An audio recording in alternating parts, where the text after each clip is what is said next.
रोकड़ प्रवाह विवरण बनाते समय निम्न वर्गीकरण कीजिए। पहला, संचालन क्रियाएं, ऑपरेटिंग एक्टिविटीज। दूसरा, निवेश क्रियाएं, इन्वेस्टिंग एक्टिविटीज। तीसरा, वित्तीय क्रियाएं, फाइनेंसिंग एक्टिविटीज।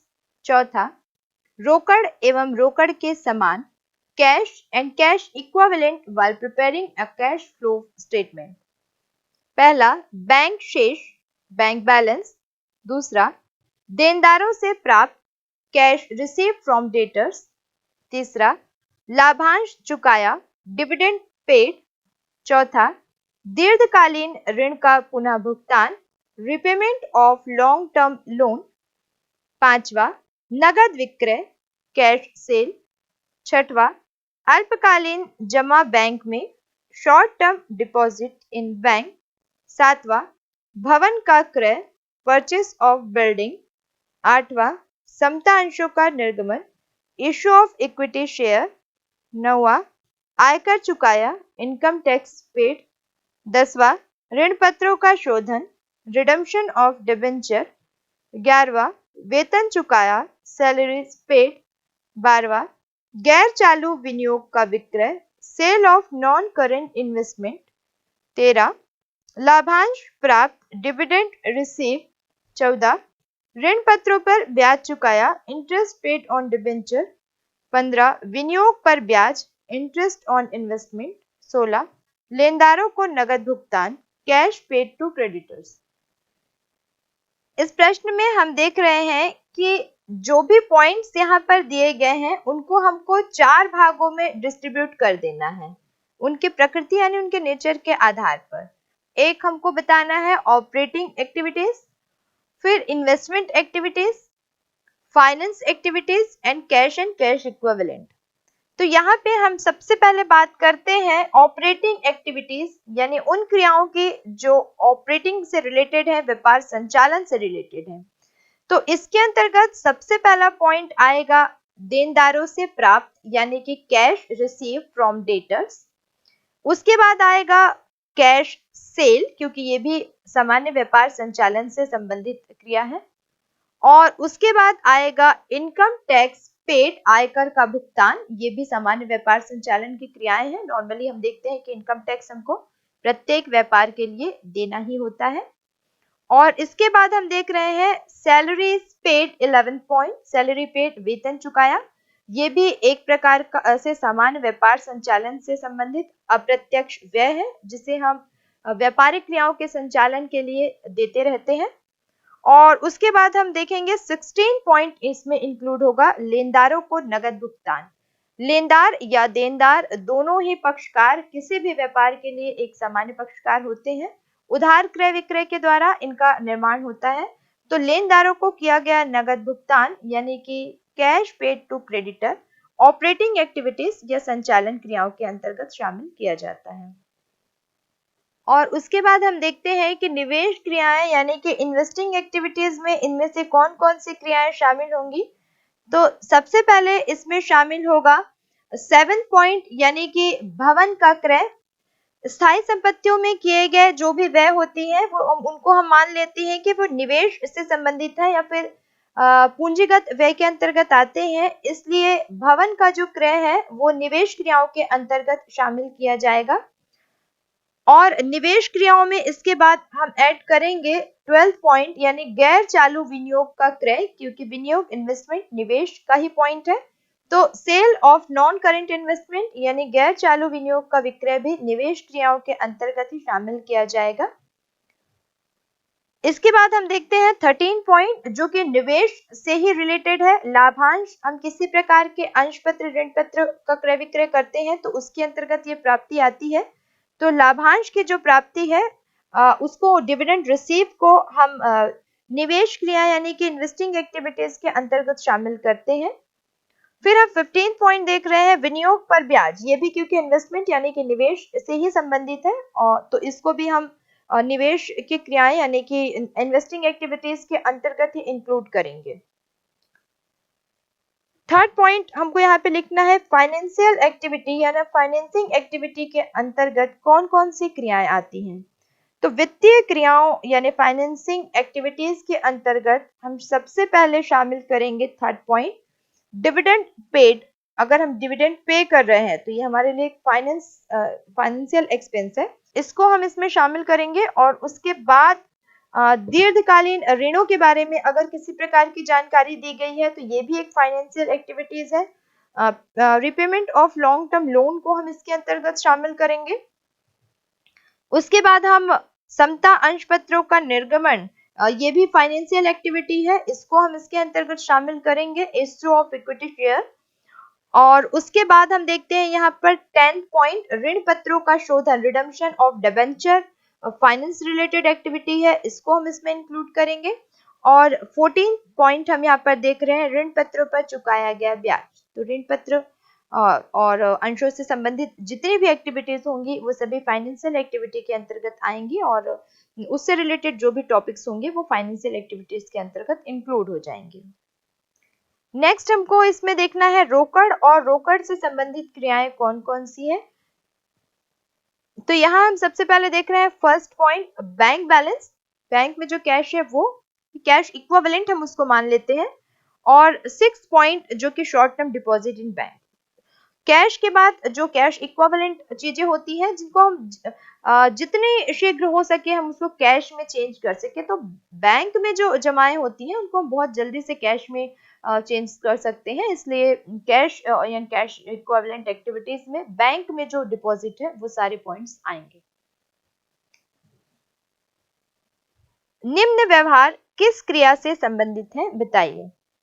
संचालन क्रियाएं, ऑपरेटिंग एक्टिविटीज, निवेश क्रियाएं, इन्वेस्टिंग एक्टिविटीज, वित्तीय क्रियाएं, फाइनेंसिंग एक्टिविटीज, रोकड़ एवं रोकड़ के समान क्रियाएं, cash and cash equivalent activities. पहला, मशीन का क्रय, परचेस ऑफ मशीनरी। दूसरा, आयकर वापसी, इनकम टैक्स रिफंड। तीसरा, रोकड़ हाथ में, कैश इन हैंड। चौथा, माल का नगद क्रय, कैश परचेस ऑफ गुड्स। पांचवा, बिक्री योग्य अल्पकालीन प्रतिभूति विनियोग, investment in short term marketable securities. F, किराया चुकाया गया, रेंट पेड। जी, पेटेंट का विक्रय, सेल ऑफ पेटेंट। एच, समता अंशों की खरीदी वापसी, buy back of equities share. I, commission प्राप्त, commission receive. J, purchase of goodwill, ख्याति का क्रय। के, 9% ऋण पत्रों का निर्गमन, इश्यू ऑफ 9% डिबेंचर। एल, अंतरिम लाभांश का भुगतान, इंटरिम डिविडेंड पेड। यहाँ सबसे पहले हम ऑपरेटिंग एक्टिविटीज यानी कि संचालन क्रियाओं को शामिल करेंगे, जिसके अंतर्गत हम सबसे पहले बी पॉइंट यानी कि इनकम टैक्स रिफंड को इंक्लूड करेंगे। Income tax refund operating activities है, क्योंकि सामान्य व्यापार संचालन में हम देखते हैं कि किसी भी व्यापार के संचालन में इनकम टैक्स पे करना ही पड़ता है। तो एक तो बी पॉइंट यानी कि इनकम टैक्स रिफंड को हम इसके अंतर्गत शामिल करेंगे। और फिर ऑपरेटिंग एक्टिविटीज में हम शामिल करेंगे पॉइंट डी, नगद माल का नगद क्रय यानी कि कैश परचेस ऑफ गुड्स। जब भी हम नॉर्मली जब हम ट्रेड एक्टिविटी करते हैं तो उसमें हम कई तरह से माल खरीदते हैं और बेचते हैं। अब चाहे वो कैश परचेस हो या क्रेडिट परचेस, इस तरह से जितनी भी एक्टिविटीज होती हैं वो ऑपरेटिंग एक्टिविटीज में इंक्लूड होती हैं। तो डी पॉइंट यानी कि माल का नगद क्रय, कैश परचेस ऑफ गुड्स, वो हम इसमें इंक्लूड कर लेंगे। उसके बाद हम इसमें शामिल करेंगे नेक्स्ट पॉइंट एफ यानी कि किराया चुकाया। जब हम कोई व्यापार करते हैं तो हम देखते हैं कि हम दो तरह के व्यय करते हैं, प्रत्यक्ष व्यय और अप्रत्यक्ष व्यय, direct and indirect expenses. Generally direct expenses यानी कि प्रत्यक्ष व्यय जो होते हैं व्यापारिक व्यय कहलाते हैं, यानी कि व्यापार के निर्माण और उत्पादन से संबंधित जो व्यय होते हैं, या माल को खरीदने या बेचने से संबंधित जो व्यय होते हैं, बनाने से संबंधित जो व्यय होते हैं, वो सारे के सारे प्रत्यक्ष व्यय में शामिल हो जाते हैं। और उसके अलावा फिर जितने भी व्यय होते हैं वो सामान्य व्यापार संचालन या कार्यालय संबंधित व्यय होते हैं। तो यहाँ पर हम देख रहे हैं कि एफ यानी कि किराया चुकाया एक प्रकार का अप्रत्यक्ष व्यय या इनडायरेक्ट एक्सपेंस है, ऑपरेटिंग रिलेटेड एक्सपेंसेस है, तो हम इसको ऑपरेटिंग एक्टिविटी में इंक्लूड करेंगे। और एक पॉइंट हम यहाँ पर देख रहे हैं, आई यानी कि ख्याति का क्रय, परचेस ऑफ गुडविल, तो सामान्य व्यापार संचालन ऑपरेटिंग एक्सपेंसेस से रिलेटेड ये पॉइंट है, इसलिए हम इसको शामिल करेंगे ऑपरेटिंग एक्टिविटी। सेकेंड हमको सेलेक्ट करना है इन्वेस्टिंग एक्टिविटीज यानी कि निवेश संबंधी क्रियाएं।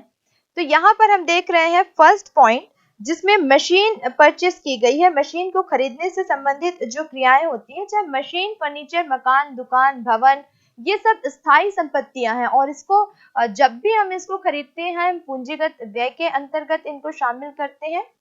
एक बार जब इन स्थायी संपत्तियों पर व्यय कर दिया जाता है तो काफी लंबे समय तक इनसे लाभ प्राप्त होता रहता है, इसलिए इन पर जो किए गए व्यय होते हैं वो निवेश संबंधी व्यय कहलाते हैं। और यही कारण है कि मशीनों का क्रय जो है उनको हम इन्वेस्टिंग एक्टिविटीज के अंतर्गत इंक्लूड करते हैं। दूसरी हम इन्वेस्टिंग एक्टिविटीज यहाँ पर देख रहे हैं जी, यानी कि पेटेंट का विक्रय, सेल ऑफ पेटेंट।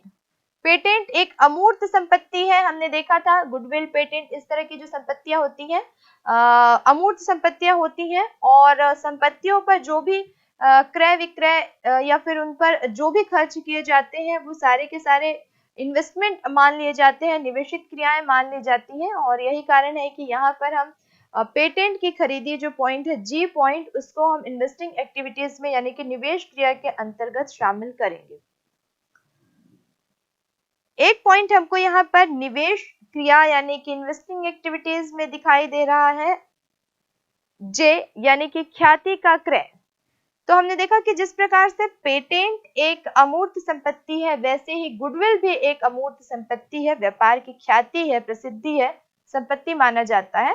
तो ख्याति से रिलेटेड, गुडविल से रिलेटेड जितने भी एक्सपेंसेस होंगे उन सब को हम निवेश क्रिया यानी कि इन्वेस्टिंग एक्टिविटीज में शामिल करेंगे। तो यहाँ पर आ जाएगा जे पॉइंट, ख्याति का क्रय, purchase of goodwill, investing activities के अंतर्गत। थर्ड हमको चूज करना है इसमें से वित्तीय क्रियाएं यानी कि financing activities, finance related activities इसके अंतर्गत शामिल हो जाएगा। तो यहाँ पर हम देख रहे हैं कि फाइनेंस से रिलेटेड जो एक्टिविटीज है वो है, एक तो हम के पॉइंट यहाँ पर देख रहे हैं जिसमें 9% ऋण पत्रों का निर्गमन किया गया है। ऋण पत्र, अंश पत्र, इनका निर्गमन, इनमें जो प्राप्त होने वाली आय है, इससे रिलेटेड जो भी टॉपिक आते हैं, जो भी पॉइंट्स आते हैं, वो सबके सब फाइनेंसिंग एक्टिविटीज यानी कि वित्तीय क्रियाओं के अंतर्गत शामिल किए जाएंगे। इस बात का हमको विशेष ध्यान रखना है। और उसके बाद हम इसमें देख रहे हैं कि एक एल पॉइंट दिया गया है, इंटरिम डिविडेंड पेड, अंतरिम लाभांश चुकाया गया, उसको हम इसके अंतर्गत शामिल करेंगे। हम अंशों की बात करते हैं, शेयर की बात करते हैं, डिबेंचर की बात करते हैं, तो उस पे प्राप्त होने वाला जो इंटरेस्ट है या जो डिविडेंड है वो सारे पॉइंट्स भी इसी के अंतर्गत इंक्लूड हो जाएंगे। नेक्स्ट हमको चूज करना है कैश एंड कैश इक्विवेलेंट। तो कैश यानी प्रॉपर, एक तो कैश हो सकता है, दूसरा कैश की इक्विवेलेंट यानी कितनी लिक्विडिटी है उसमें, कितनी आसानी से हम उसको कैश में चेंज कर सकते हैं, ये कैश इक्विवेलेंट से हम शो करते हैं। तो यहाँ पे हम देख रहे हैं कि एक पॉइंट तो स्पष्ट रूप से दे दिया गया है, रोकड़ हाथ में, कैश इन हैंड, तो वो तो कैश के अंतर्गत आएगा ही आएगा। लेकिन एक और पॉइंट यहाँ पर हमको दिखाई दे रहा है ई, बिक्री योग्य अल्पकालीन प्रतिभूति विनियोग, investment in short term marketable securities. Short term investments जो होते हैं उनको हम कैश इक्विवेलेंट मान लेते हैं। और ये जो पॉइंट है जिसके अंतर्गत इन्वेस्टमेंट किया गया है, शॉर्ट टर्म इन्वेस्टमेंट, 1 साल से पहले के भुगतान का इन्वेस्टमेंट किया गया है, तो इस शॉर्ट टर्म इन्वेस्टमेंट को हम यहाँ पर कैश इक्विवेलेंट मानते हुए cash and cash equivalent activities में शामिल करेंगे।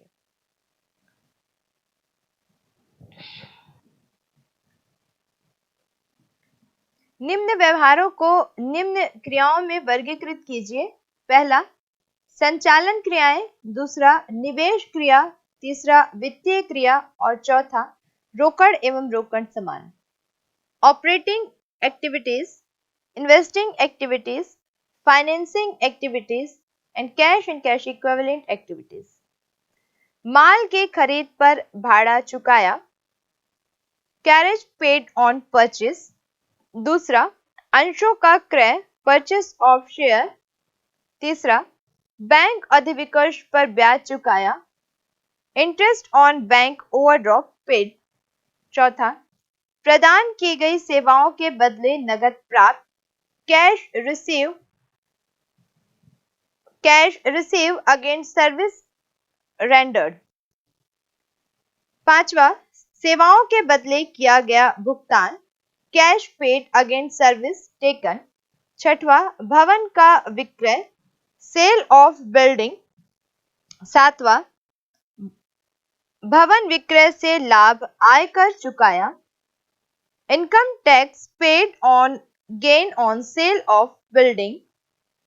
आठवां, लाभांश चुकाया, डिविडेंड पेड।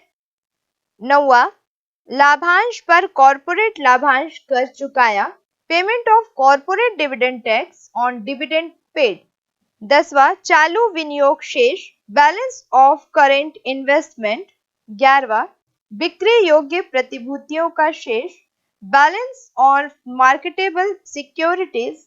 12वां, बैंक अधिविकर्ष के शेष में कमी, decrease in balance of bank overdraft. इस प्रश्न में हम देख रहे हैं कि सबसे पहले इस जो भी पॉइंट्स दिए गए हैं उसमें से हमको ऑपरेटिंग एक्टिविटीज को सेलेक्ट करना है।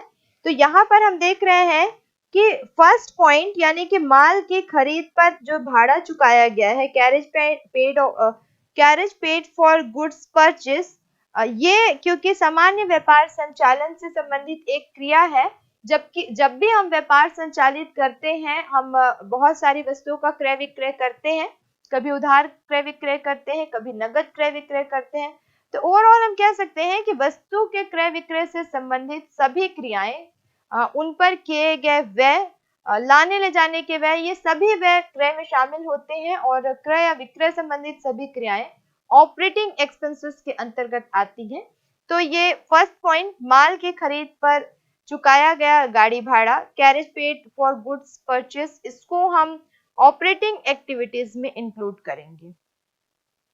उसके बाद हम देख रहे हैं फोर्थ पॉइंट एक दिया गया है जिसमें प्रदान की गई सेवाओं के बदले नगद राशि प्राप्त हुई है, cash receive against service rendered.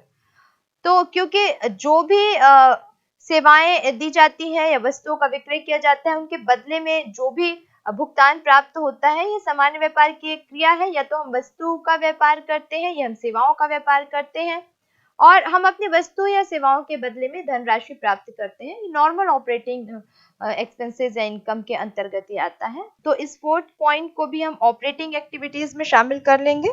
उसके बाद नेक्स्ट यहाँ पर हम देख रहे हैं फिफ्थ पॉइंट, सेवाओं के बदले किया गया भुगतान, cash paid against services taken. तो इस पॉइंट पे हम देख रहे हैं कि जैसे कि हमने इसके पहले देखा था कि हमने जो सेवाएं दी है उनके बदले हमको नगद राशि प्राप्त हो रही है।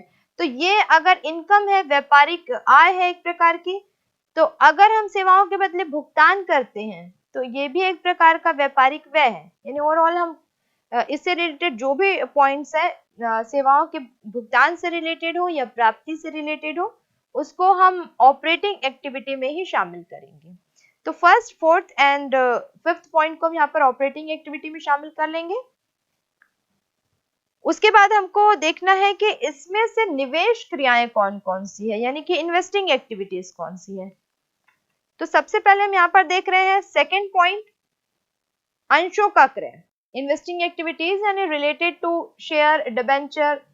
इसमें इन्वेस्ट करने से रिलेटेड, कहीं पे भी आपने इन्वेस्ट किया है, शेयर खरीदे हैं, किसी कंपनी के डिबेंचर खरीदे हैं, तो उस शेयर या डिबेंचर पर आपको क्या डिविडेंड मिल रहा है, क्या इंटरेस्ट मिल रहा है, इससे रिलेटेड सारे जो इनकम एंड एक्सपेंडिचर होते हैं वो फाइनेंस के वो इन्वेस्टमेंट के अंतर्गत इंक्लूड कर दिए जाते हैं।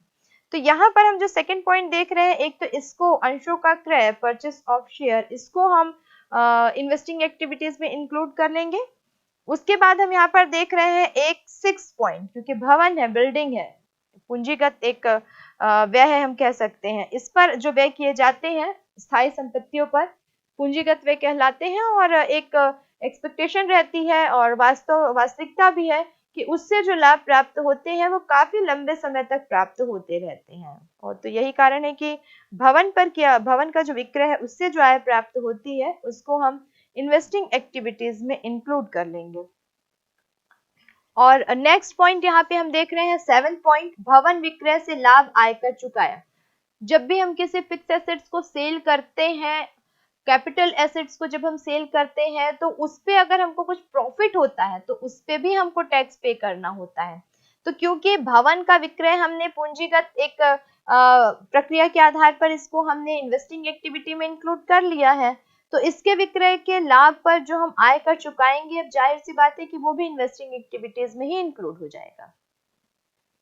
नेक्स्ट हमको चूज करना है फाइनेंसिंग एक्टिविटीज, वित्तीय क्रियाएं।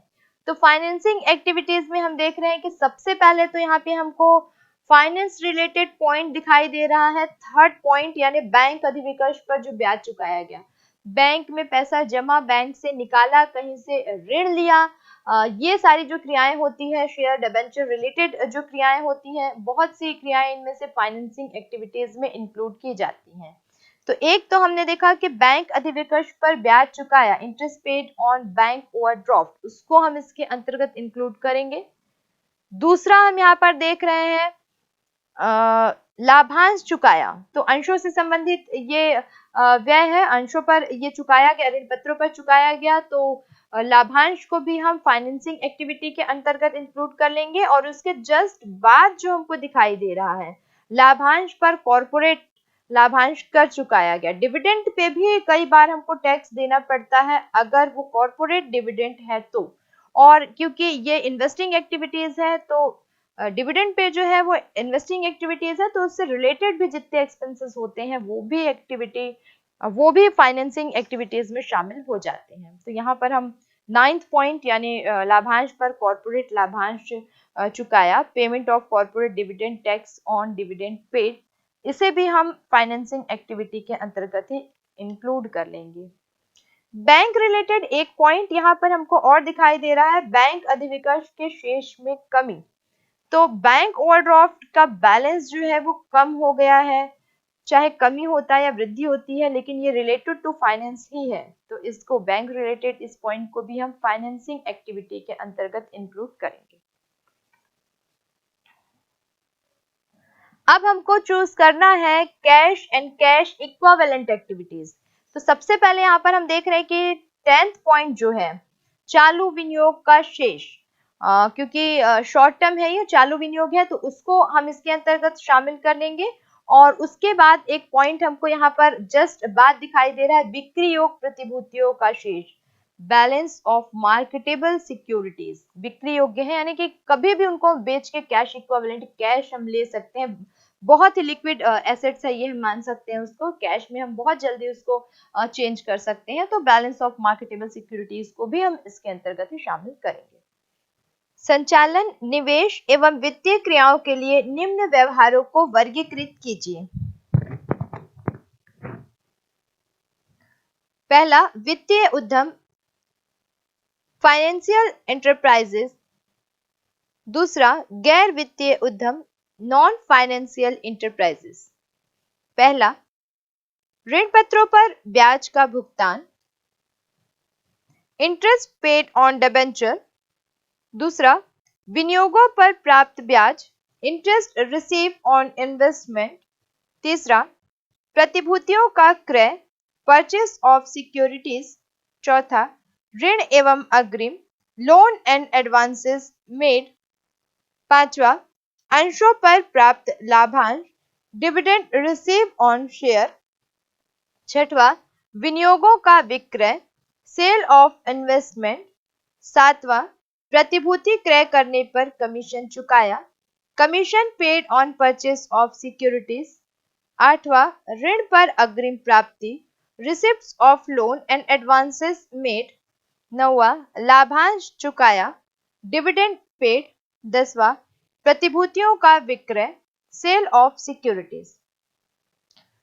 यहाँ पर हमको इन पूरी क्रियाओं को financial enterprises and non financial enterprises में डिस्ट्रीब्यूट करना है, और ये बताना है कि कौन कौन सी activities operating activities financial enterprises के अंतर्गत है और नॉन फाइनेंशियल इंटरप्राइजेस में कौन कौन सी एक्टिविटीज है। तो सबसे पहले यहाँ पर हम देखते हैं interest paid on debenture. Interest paid of debenture, क्योंकि डिबेंचर या शेयर से रिलेटेड जो भी एक्टिविटीज होती है वो इसके अंतर्गत आती है। इंटरेस्ट पेड ऑन डिबेंचर को अगर हम फाइनेंशियल इंटरप्राइजेस के दृष्टिकोण से देखेंगे तो ये ऑपरेटिंग एक्सपेंस कहलाएगा, और नॉन फाइनेंशियल अगर हम इसको डिस्ट्रीब्यूट करना चाहें तो ये फाइनेंसिंग एक्टिविटी के अंतर्गत आएगा। दूसरा हम देख रहे हैं यहाँ पर इंटरेस्ट रिसीव ऑन इन्वेस्टमेंट दिया गया है। तो एक तो ये ऑपरेटिंग एक्टिविटीज है, और दूसरा क्योंकि इन्वेस्टमेंट किया गया है तो इसको हम इन्वेस्टिंग एक्टिविटीज भी मानेंगे नॉन फाइनेंशियल इंटरप्राइजेस के अंतर्गत। तीसरा टॉपिक दिया गया है परचेस ऑफ सिक्योरिटीज। तो एक तो परचेस किया गया है सिक्योरिटीज को बिजनेस ऑपरेट करने के दृष्टिकोण से, तो ये ऑपरेटिंग एक्टिविटीज के अंतर्गत आएगा। और क्योंकि सिक्योरिटी का परचेस किया गया है, एक प्रकार से हम जिस तरह से शेयर या डिबेंचर परचेस करते हैं वैसे ही प्रतिभूतियों का क्रय यहाँ पर किया गया है, यानी कि इन्वेस्ट किया गया है, तो इसको हम इन्वेस्टिंग एक्टिविटी के अंतर्गत शामिल करेंगे। उसके बाद हम देख रहे हैं नेक्स्ट डिविडेंड रिसीव। उसके बाद हम देख रहे हैं next loan and advances made. तो लोन एंड एडवांसेस जो होते हैं, एक तो वो बिजनेस के ऑपरेट करने के लिए ही लिए जाते हैं। तो अगर हम फाइनेंशियल इंटरप्राइजेस देखें तो ये ऑपरेटिंग एक्सपेंसेस होगा, और अगर हम नॉन फाइनेंशियल इंटरप्राइजेस में देखें तो क्योंकि एक प्रकार का इन्वेस्टमेंट है लोन या एडवांस, तो इसको हम इन्वेस्टिंग एक्टिविटी में भी शामिल कर सकते हैं। फिफ्थ पॉइंट हम देख रहे हैं डिविडेंड रिसीव ऑन शेयर। तो डिविडेंड रिसीव ऑन शेयर क्योंकि अंशों पर ये मिला है और बिजनेस ऑपरेट से रिलेटेड है, तो इसको हम ऑपरेटिंग एक्टिविटी में, फाइनेंशियल इंटरप्राइजेस में हम ऑपरेटिंग एक्टिविटी में इंक्लूड करेंगे, और एक प्रकार से इन्वेस्ट भी है। तो नॉन फाइनेंशियल इंटरप्राइजेस में हम इसको इन्वेस्टिंग एक्टिविटी, तो नॉन फाइनेंशियल इंटरप्राइजेस में हम इसको इन्वेस्टिंग एक्टिविटी में इंक्लूड करेंगे। 7 पॉइंट में हम देख रहे हैं सेल ऑफ इन्वेस्टमेंट। तो ये एक प्रकार से फाइनेंशियल इंटरप्राइजेस में ऑपरेटिंग एक्टिविटी के अंतर्गत आएगा, और नॉन फाइनेंशियल इंटरप्राइजेस में इन्वेस्टिंग एक्टिविटी में इसको हम इंक्लूड करेंगे। 7 पॉइंट हम देख रहे हैं commission paid on purchase of security. तो अगर हम किसी सिक्योरिटी पर कमीशन पे करते हैं तो एक तो फाइनेंशियली अगर इसको देखा जाए तो ऑपरेटिंग के लिए ही किया जा रहा है, तो ऑपरेटिंग एक्सपेंसेस होगा, और क्योंकि ये रिलेटेड टू सिक्योरिटी यानी कि प्रतिभूतियों से संबंधित है तो हम इसको इन्वेस्टिंग एक्टिविटी में इंक्लूड करेंगे।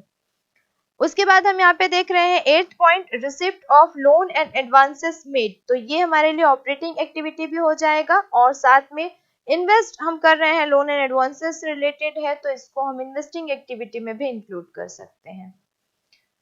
नेक्स्ट पॉइंट 9 हम देख रहे हैं डिविडेंड पे किया गया है। तो पेमेंट ऑफ डिविडेंड जो है वो फाइनेंसिंग एक्टिविटी में आएगा, और साथ में अगर हम नॉन फाइनेंशियल इंटरप्राइजेस के दृष्टिकोण से देखो तो ये फाइनेंसिंग एक्टिविटी ही रहेगा।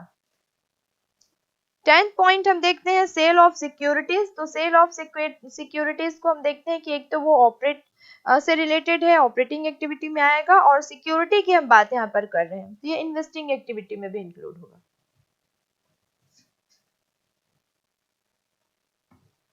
निम्न लेन देनों के आधार पर बताइए कि वह कौन सा प्रवाह है। पहला अंतर्वाह, दूसरा बहिर्वाह, तीसरा रोकड़ एवं रोकड़ के तुल्य।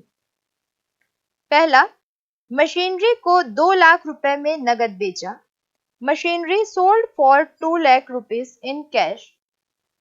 दूसरा, भवन क्रय के बदले अंशों का निर्गमन। Building purchase by issue of share.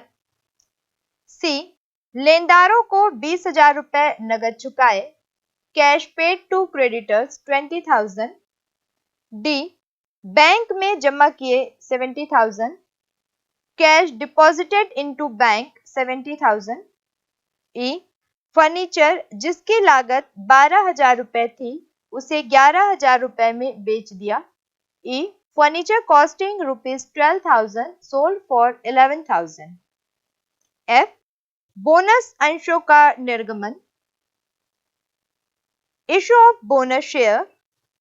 G, machine पर हाथ लगाया 12,000, charges depreciation on machinery 12,000, H लाभांश का भुगतान किया 27,000, payment of dividend of ₹27,000, I लाभांश की घोषणा की, डिक्लेरेशन ऑफ डिविडेंड, जे बिक्री योग्य प्रतिभूतियों का 55,000 रुपए में नगद विक्रय, sale of marketable securities for cash ₹55,000, के देनदारों से नगद प्राप्त 26,000, received cash from debtors ₹26,000, L bank से निकाले 25,000, कैश विड्रॉन फ्रॉम बैंक 25,000। इस क्वेश्चन में पॉइंट्स के आधार पर बताना है हमको ये इनफ्लो है, आउटफ्लो है कि नो फ्लो है, या फिर कैश कि नो फ्लो है। तो यहाँ पर सबसे पहले तो हम एक फॉर्मेट बना लेंगे इसमें, जिसमें फर्स्ट कॉलम में हम ट्रांजैक्शन नंबर लिखेंगे, सेकेंड कॉलम में हम effect on cash and cash equivalent लिखेंगे, और थर्ड कॉलम में हम इसका रीजन लिखेंगे। तो फर्स्ट पॉइंट यहाँ पर हम देख रहे हैं ए, जिसमें मशीन को 2 लाख रुपए में नगद बेचा गया है। Machinery sold for ₹2 lakh in cash. A वाला जो टॉपिक है वो इनफ्लो है, इसलिए इनफ्लो हम मानेंगे क्योंकि जब हम मशीनरी को सोल्ड करेंगे तो 2 लाख रुपीस हमारे फॉर्म में आ रहा है। इसके कारण हम लिखेंगे cash and cash equivalent increase by 2 lakh. B, यहाँ पर हम देख रहे हैं भवन क्रय के बदले अंशों का निर्गमन किया गया है। Building purchase by issue of share, हमने एक फिक्स एसेट्स परचेज की और बदले में हमने शेयर जो है उसको दे दिए। तो यहाँ पर नो फ्लो, कोई भी बैलेंस जो है वो बराबर, तो इसको हम मान लेंगे नो फ्लो। रीजन हम लिखेंगे no involvement of cash and cash equivalent, इसका कैश से कोई रिलेशन नहीं था, भवन के बदले में अंश दे दिए गए। सी जो पॉइंट है, यहाँ पर हम देख रहे हैं कि लेनदारों को 20,000 रुपए नगद चुकाए गए हैं। अब ऐसी कंडीशन में जब हम लेनदारों को पे करेंगे तो हमारा जो कैश है वो तो हमारे पास से चला जाएगा, तो हम इसको कहेंगे आउटफ्लो, और रीजन हम यहाँ पर लिखेंगे cash and cash equivalent decrease by 20,000। D point हम देख रहे हैं, डी पॉइंट में दिया है बैंक में जमा किए 70,000। अब ऐसी कंडीशन में बैंक में कैश जो है वो जमा हो गई, कहीं खर्च नहीं किया है हमने, बैंक में इसको सिर्फ जमा किया है, यानी हमारे कैश अकाउंट से मूव होकर ये बैंक में जा रहे हैं, यानी कैश जो है वो मूव होकर कैश इक्विवेलेंट हो जा रहे हैं। तो यहाँ हम इफेक्ट में लिखेंगे नो फ्लो, और रीजन में हम लिखेंगे movement between item of cash and cash equivalent. E points को हम देख रहे हैं यहाँ पर, फर्नीचर जिसकी लागत 12,000 रुपए थी उसे 11,000 रुपए में बेच दिया गया, यानी कि यहाँ पर जो 12,000 रुपए की लागत का फर्नीचर था वो 11,000 रुपए में बेच दिया गया, यानी कि कैश जो है हमारे पास वो 11,000 रुपए की आई। ऐसी कंडीशन में इनफ्लो हो जाएगा, और हम इसमें रीजन लिखेंगे cash and cash equivalent increase bye 11,000। F point में दिया गया है बोनस अंशों का निर्गमन। अब बोनस अंशों का हम अगर निर्गमन करते हैं तो इसमें तो हमको कुछ एक्स्ट्रा मिलना नहीं है, कोई फ्लो नहीं होता, ना हम इसको इनफ्लो कह सकते हैं ना आउटफ्लो कह सकते हैं, तो इसको हम लिखेंगे इफेक्ट में नो फ्लो, और रीजन हम लिखेंगे no involvement of cash and cash equivalent, क्योंकि बात हम यहाँ पर शेयर्स की कर रहे हैं। जी पॉइंट्स में हम देख रहे हैं कि मशीन पर हाथ लगाया गया है 12,000 का, जिसे हम यहाँ लिखते हैं चार्ज डेप्रिसिएशन ऑन मशीनरी 12,000। तो जब हम डेप्रिसिएशन चार्ज करेंगे मशीनरी पर, मशीन की वैल्यू कम हो जाएगी, बट कैश हम किसी प्रकार का ना दे रहे हैं ना हमारे पास आ रही है, तो यहाँ पर हम इसको इफेक्ट शो करेंगे नो फ्लो से, और रीजन हम लिखेंगे no involvement of cash and cash equivalent. Each topic हम देख रहे हैं जहां पर लाभांश का भुगतान किया गया है, तो ऐसी कंडीशन में जब डिविडेंड किसी प्रकार का कोई पे किया जाएगा तो ऐसी कंडीशन में कैश तो जाएगी फर्म से, तो इसको हम मान लेंगे आउटफ्लो, और रीजन हम लिख लेंगे यहाँ पर cash, and cash equivalent decrease by 27,000। Next point हम देख रहे हैं लाभांश की घोषणा की। तो जब अगर हम लाभांश की घोषणा कर रहे हैं, ना दे रहे हैं ना कुछ मिल रहा है, तो फ्लो तो कोई यहाँ पर हो नहीं रहा है, तो इसको हम मान लेंगे नो फ्लो, और रीजन हम लिखेंगे no involvement of cash and cash equivalents. फिर हम देखते हैं जे पॉइंट, जिसमें बिक्री योग्य प्रतिभूतियों का 55,000 रुपए में नगद विक्रय किया गया है। तो क्योंकि प्रतिभूतियां हैं और बिक्री योग्य प्रतिभूतियों का यहाँ पर जो विक्रय है उसको हम मान लेंगे नो फ्लो, क्योंकि यह इसका कैश से कोई रिलेशन नहीं है, ये एक प्रकार की सिक्योरिटीज है। और रीजन में हम इसको मान लेंगे, लिख देंगे movement between item of cash and cash involve and cash equivalent. उसके बाद यहाँ पर के पॉइंट में दिया गया है देनदारों से नगद प्राप्त। तो बिल्कुल साफ दिखाई दे रहा है कि कैश हमारे पास आ रहा है, इनफ्लो हो रहा है, तो इसको हम इफेक्ट में लिखेंगे इनफ्लो, और रीजन में हम लिखेंगे cash and cash equivalent increase bye 26,000। फिर नेक्स्ट टॉपिक में हम देख रहे हैं एल, यहाँ पे बैंक से निकाले।